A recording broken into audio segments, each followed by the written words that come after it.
조봉행은 1980년대까지 선박 냉동기사로 일을 했었다. 당시 8년 정도 남아메리카의 수리남에 거주하면서 현지 사정에 밝았다. 1994년 한국에서 빌라 신축과 관련된 10억 원 규모의 사기 혐의로 수배에 올랐다. 조봉행은 자신이 잘 아는 수리남으로 도망간다. 1995년 조봉행은 수리남 국적을 취득하고 생선 가공 공장을 차린다. 이 공장의 실상은 어업회사에게 면세율을 제공하는 밀매가 주수입이었다.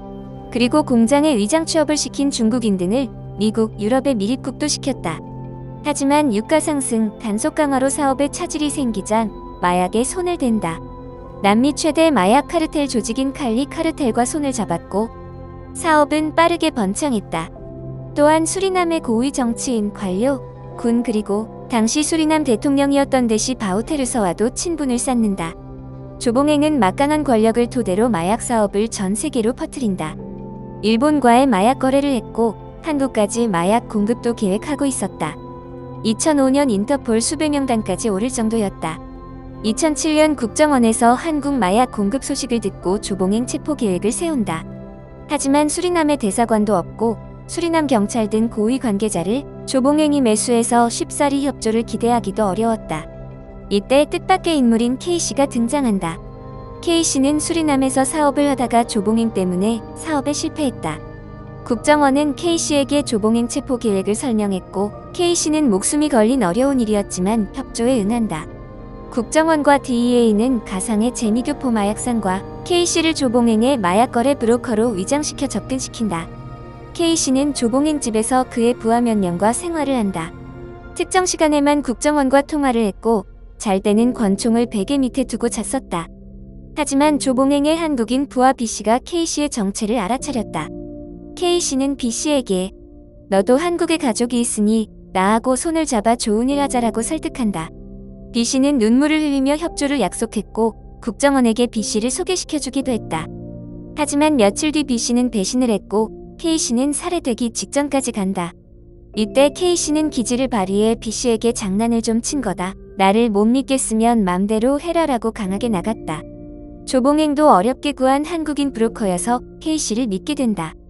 2008년 K씨와 국정원 그리고 DEA는 조봉행의 검거를 위한 작전에 착수한다. K씨는 조봉행에게 직접 거래할 마약을 봐야겠다고 요청했고 조봉행은 K씨를 차에 태워 행선지가 드러나지 않게 K씨의 복면을 씌우고 창고에 데려갔다. 거기에는 한국으로 보낼 1.2톤 당시 거래가로 1조 원이 넘는 코카인 더미가 쌓여있었다.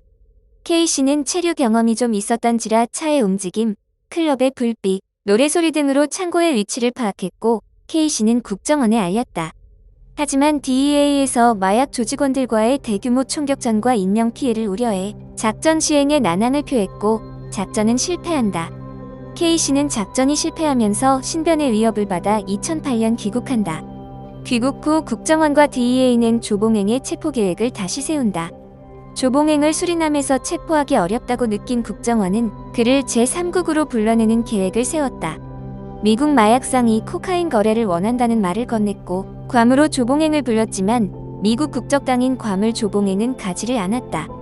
이후 브라질 상파울로로 접선지를 변경했지만 조봉행은 뭔가 꺼림직한 느낌을 받아 거래를 거절한다. 이후 시간이 흐르고 K씨는 조봉행의 체포를 위해 꾸준히 설득을 했고 마침내 조봉행은 이 거래를 수락한다. 2009년 7월 상파울로 국제공항에서 K씨와 조봉행은 만나기로 한다. 공항 주위에는 브라질 경찰들과 국정원들이 잠복하고 있었다.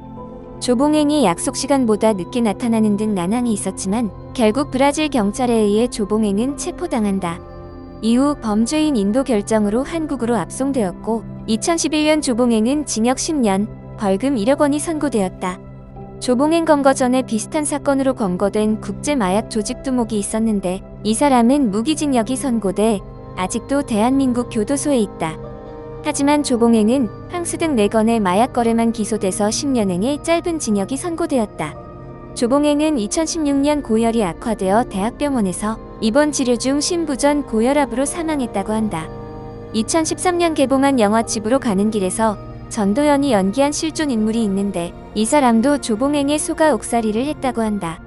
2004년 프랑스의 30대 한국인 주부가 마약 운반범으로 검거된 실화이다. 넷플릭스 드라마에 나온 박찬호 사인볼은 진짜 친필 사인볼이라고 한다. 극중 하정우 배우가 들어갔던 교도소는 실제 도미니카 공화국의 교도소이고 재소자들은 생계형 범죄, 모범수들이라고 한다. 브라질 국경 지역에서 마약 거래를 한 장소는 제주도 야자수 농장이고 웅성하게 보이기 위해 실제로 야자수를 더 심었다고 한다. 장첸의 부하로 잠깐 나오는 이 사람은 댄스 그룹 원투의 송우범이다. 드라마에서 마약 왕국으로 소개를 해서 그런지 수리남 외교부 장관이 드라마에 대한 법적 대처까지 했다고 한다. 1980년대부터 육군 장교로서 사실상 수리남의 지도자이고 2010년에서 2020년까지 수리남 대통령을 한 데시 바우테르서는 1999년 마약 밀매로 징역 11년을 받았지만 수리남 법에 따라 네덜란드로의 인도를 모면의 교도소에 가지 않고 정치인 활동을 계속했다.